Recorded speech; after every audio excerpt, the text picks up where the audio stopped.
Nopol mobil dinas Mazda Koboi jalanan ternyata palsu, terregister sebagai Mobdin Polda Metro. Polda Metro Jaya memastikan plat nomor dinas bernomor 100117 yang dipasang di mobil Mazda pria penenteng pistol dalam aksi koboi jalanan di tol dalam kota di kawasan Tomang, Jakarta Barat, Kamis malam 4 Mei 2023 pukul 23.26 waktu Indonesia Barat ternyata palsu.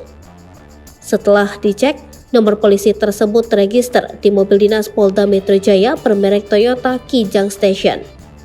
Kabid Humas Polda Metro Jaya Kombes Pol Trunoyudo Wisnu Andiko mengatakan jika mobil Toyota Kijang itu merupakan mobil dinas Polda Metro Jaya.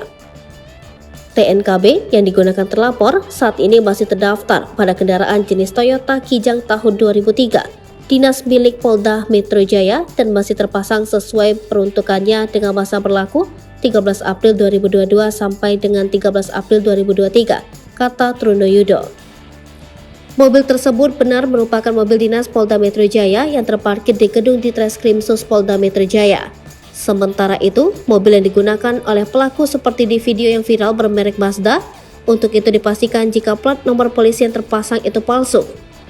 Sedangkan untuk kendaraan sedan Mazda Nopol 100117 yang digunakan terlapor tidak terdaftar dalam register Biro Logistik Polda Metro Jaya dan tidak sesuai peruntukannya atau bisa dikatakan palsu plat nomornya, tuturnya.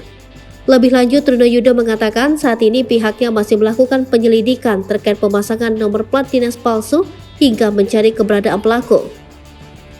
Dalam kasus ini, anggota sedang melakukan penyelidikan. Hasil penyelidikan sementara pertama untuk tanda nomor kendaraan yang digunakan pada kendaraan terlapor tidak sesuai peruntukan, ucapnya.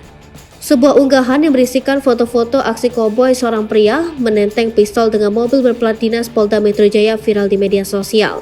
Unggahan tersebut viral, yang satu di antaranya diunggah akun Twitter @pai_c1. Terlihat seorang pria berbadan gempal dengan baju berwarna abu dan celana pendek hitam itu tengah berada di samping mobil korban. Disebutkan kejadian tersebut terjadi di dekat exit tol Tomang, Jakarta Barat, yakni terjadi pada Kamis 4 Mei 2023 malam. Terlihat pria tersebut menenteng sebuah pistol dengan menantang seorang pengendara mobil lainnya yang disebut sebagai sopir taksi online. Tak hanya itu, sesekali pria tersebut memukul dan menampar pemobil lainnya. Saat itu terlihat juga dia tengah menenteng pistol di tangannya. Terkait itu, Kapolda Metro Jaya Irjen Karyoto dengan tegas memerintahkan untuk segera mencari dan menangkap koboi jalanan tersebut. Karyoto mengatakan dirinya juga memerintahkan jajaran Polres untuk mengejar dan menangkap pelaku yang menggunakan plat dinas Polda Metro Jaya tersebut.